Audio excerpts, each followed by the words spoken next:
So hi, One Thing Noise Podcast. I'm Shane. I'm Glory. And we're here with Kaan from Heart of a Coward. And we have some questions to say about their upcoming album, This Place Only Brings Death. So congrats on that, by the way. How do you feel about the response to the announcement so far? Yeah, it's been incredible so far. Yeah, just loving the love. Loving feeling the hype. It's good. All good so far. Hell yeah. Dude, fucking Devour Me. Holy fuck, man. That shit is crazy as hell. I fucking love that track. So awesome. Apologies for my voice. I'm losing it just a smidge, but fucking love it. Yeah, you're all good. No, thank you. That's it.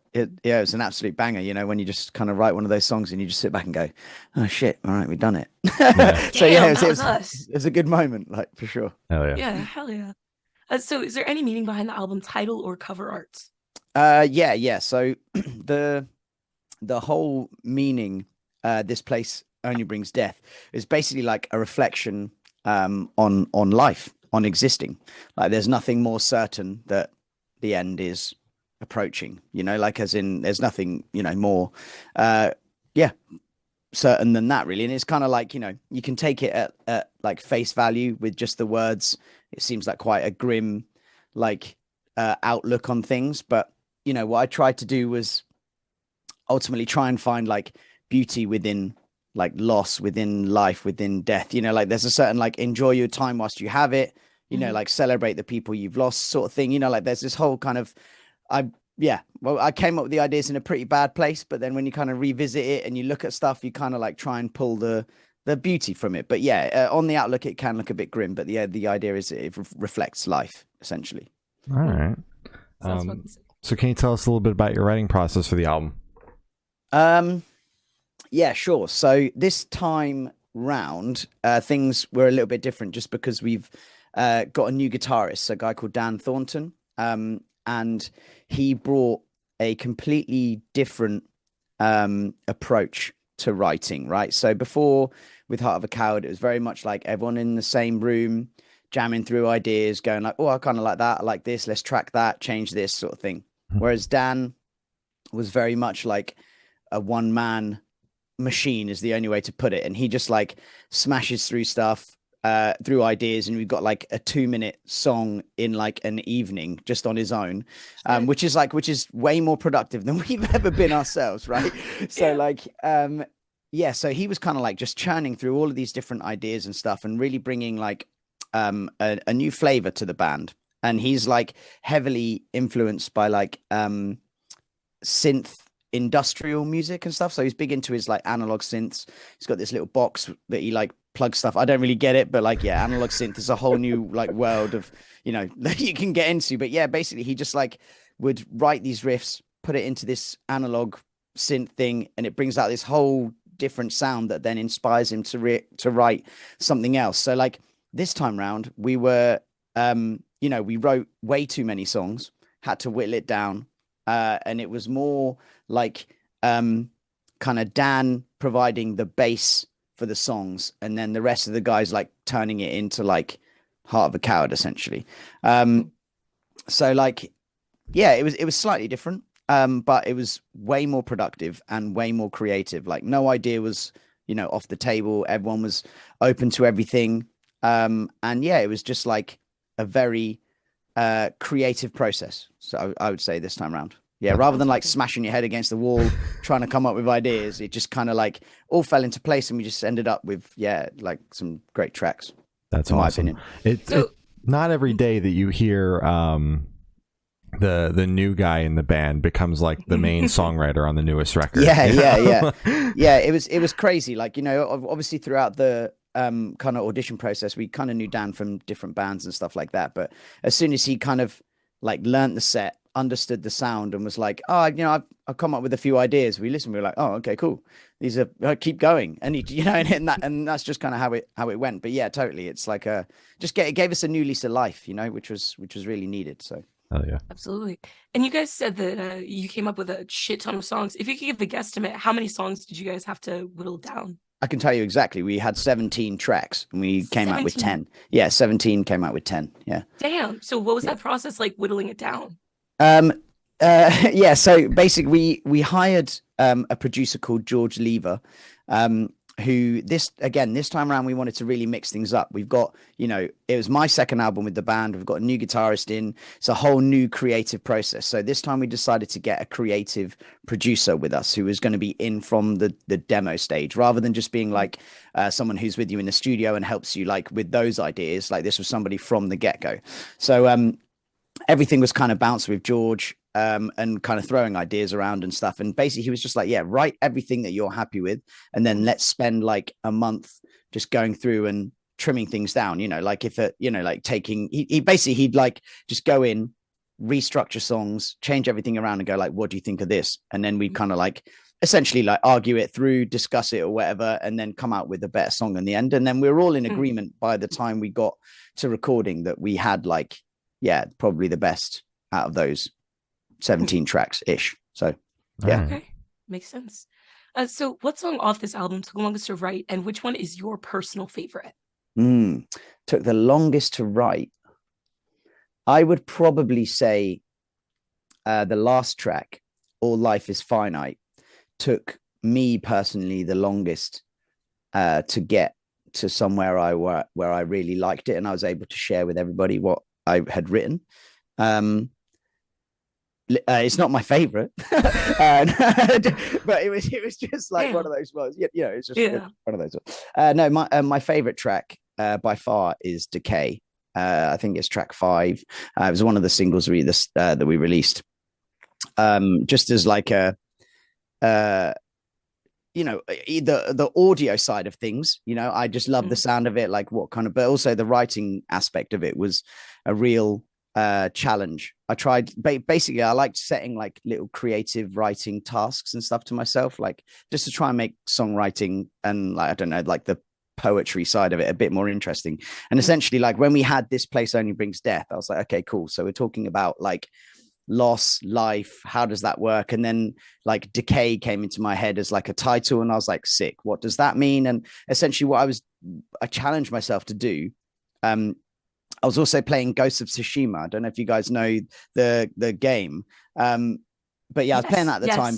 And there's like a certain part where you go and like meditate and they have like haikus and stuff like that, right? So I was like, shit, I want to write a haiku about decay and life and the whole process. And I was like, okay, cool. So I set myself a challenge of like trying to write a song within like 4 or 5 lines.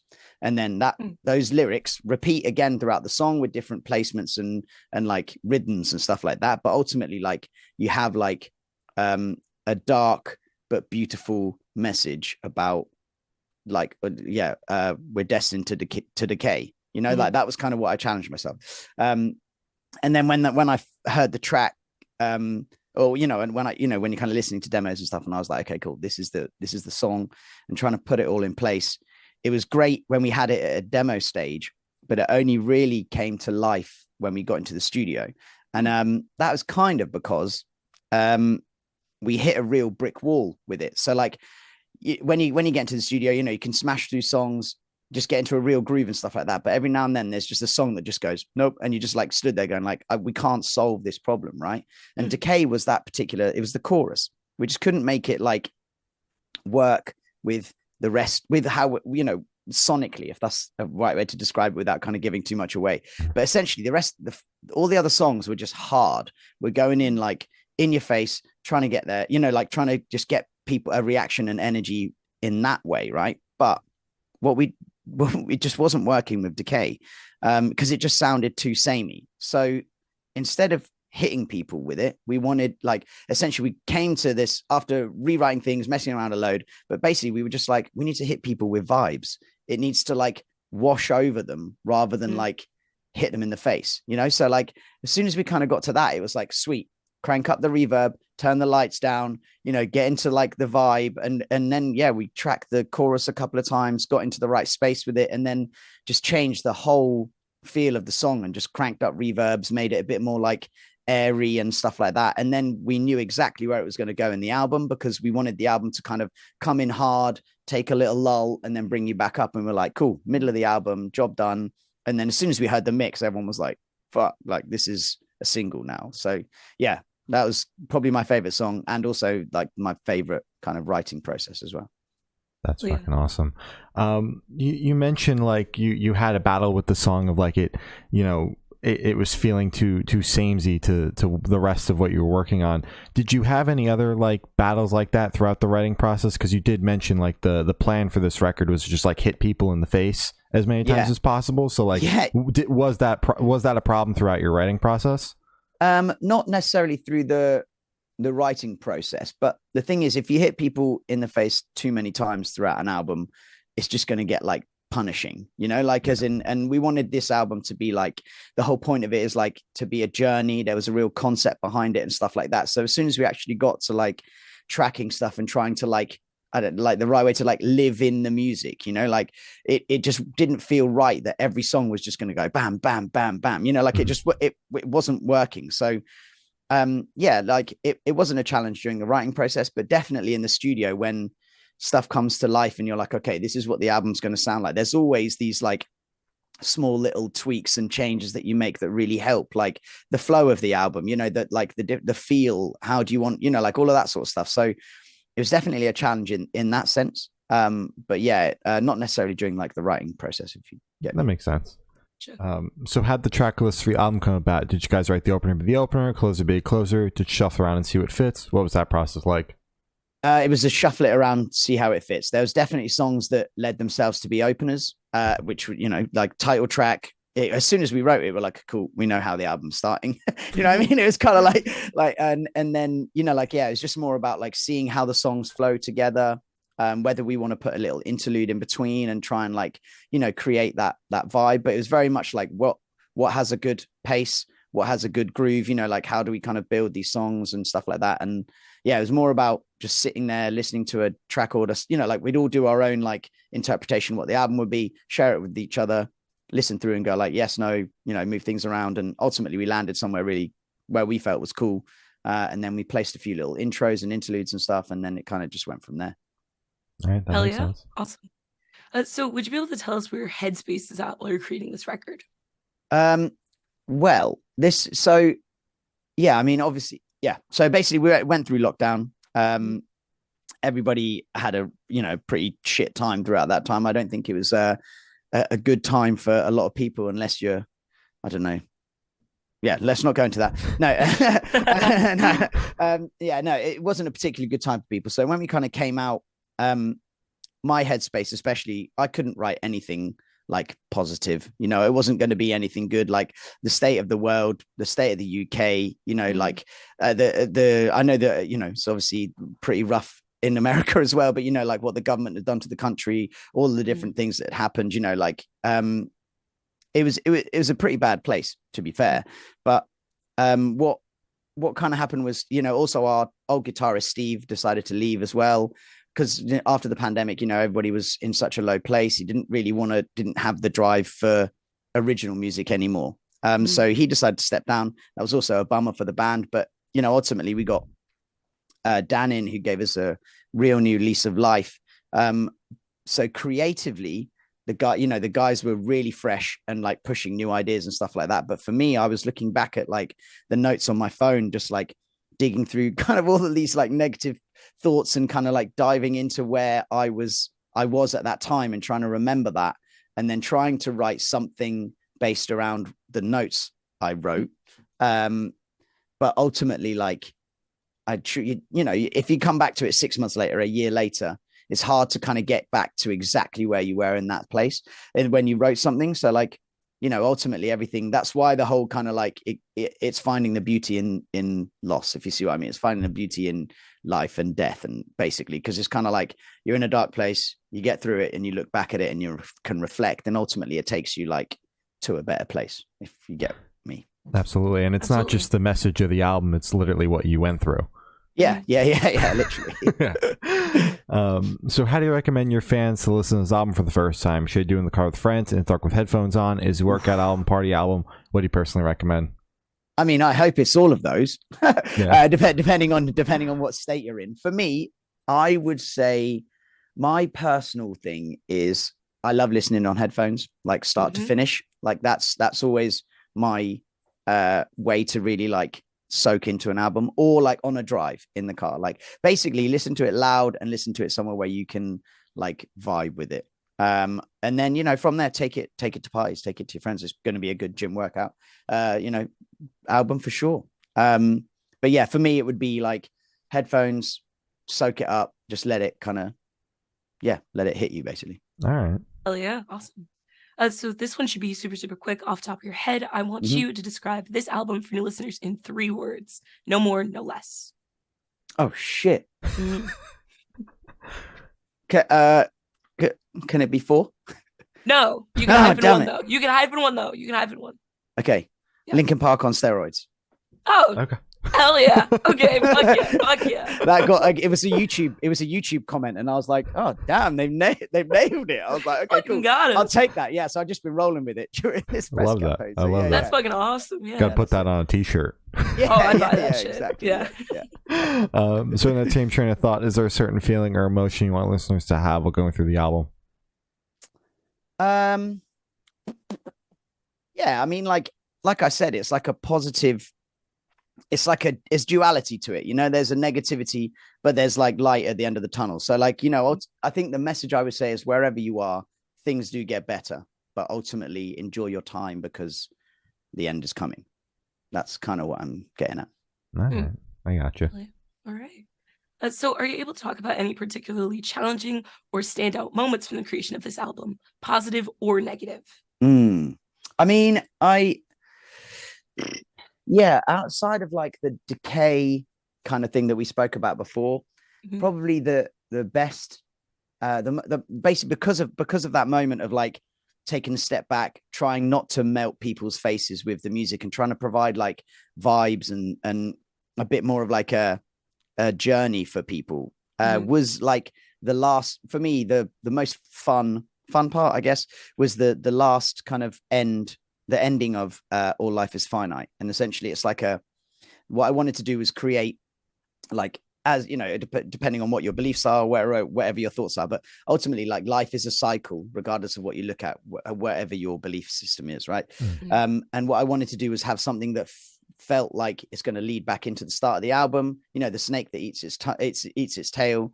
And essentially we came up with the idea that we wanted to create this like moment where it's like the in between when you pass. So like imagine you're like in like an isolation chamber where you're just floating on your back and you're just staring up, and it's like this voice that comes into your head, and it's someone that's greeting you as a new person, but someone you've met before.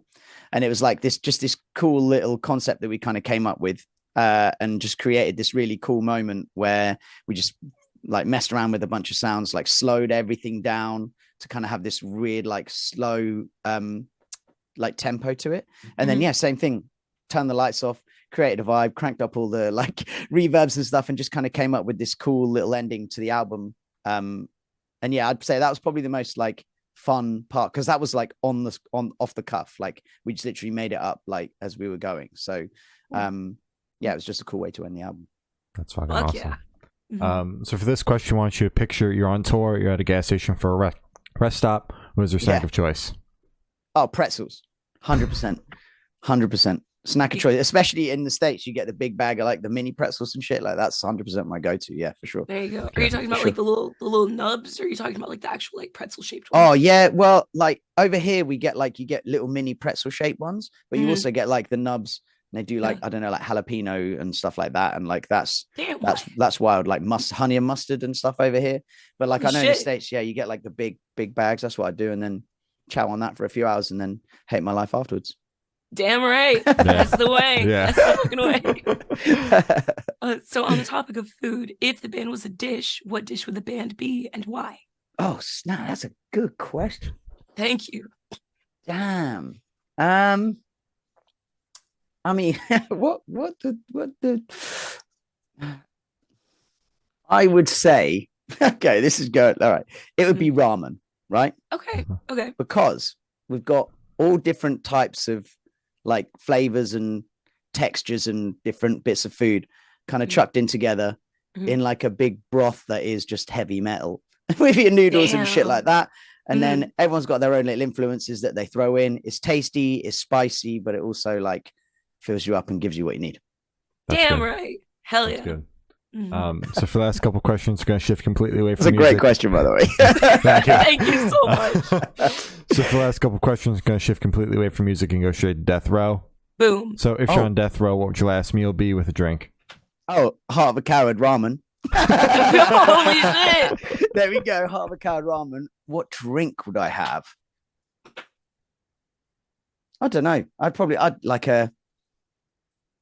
I don't want to say like an old fashioned or something, like a whiskey cocktail of some sort would be my go to if it's going to be the last thing. I don't know. That's a tough one. I don't. Also, I'd be like, it doesn't matter, does it? I just have a water or something. You're gonna Damn. like you got your food, like that's it. Yeah, you got your Heart of a Coward ramen. Yeah, That's yeah. all you need. Nice English cup of tea. I tell you, I'd have All that. right. Damn That's right. the last thing I was going to drink. So if you could live in one fictional world for a week, where would you live? Oof. That's a good question as well. Thank you. One fictional world. Mhm. I mean, if you can't tell, I'm a massive Star Wars fan, so I'd probably live in the Star Wars universe. Yeah, I did keep the Millennial Falcon. Yeah. Yeah. Yeah, I'd probably do that. That would be my go-to for sure. Hell yeah, Jedi or Sith? Sith every time. Damn right. Damn. Hell yeah. Yeah. I would be a Jedi, be one of those good Jedis that helps everybody, but then then you just go, nah, fuck this shit. I'm It's gonna like, be oh badass. no, now I'm evil. Yeah, ha, ha, ha, suckers. Oh. yeah, exactly. Yeah. So either one of asking the last question, every single person that we've spoken to have said it is the most important question. What's your favorite color? What's my favorite color? Black, man. Is that a color? Well, it's just It is not a color. Everything black. Yeah. So if you had to pick like an actual color now, what would it be? Well, I mean, again, it's a tough one. I am a big fan of of purple, but Oh. like it's got to be like a dark, like like when you bruise, kind of that sort of purple. Like I'm a big fan of that. Yeah. But I can't say I don't think I own an item with it on. I'm just like looking around, like saying that, like synthwave purple. Let's say that. That would be my vibe. Okay. It's a good ass color. So as I said, that's all the questions you have to say. Is there anything that you would like to plug? I mean, obviously you guys are on the other side of the pond, but yeah, no, we're album comes out 22nd of September. This Place Only Brings Death. A week later, we are going across Europe with a Danish band called Ghost Iris and a UK band called The City Is Ours. We're just going to be playing all the sweaty clubs and getting rowdy with everyone for a month, ending in London, which will be kind of like a hometown show for us. But yeah, that's kind of what we're plugging. And yeah, that's it. Hell yeah. All right. Well, thank you for sounding. It's been Kaan from Cool. Heart of a Coward, and we have been the Good Noise Podcast.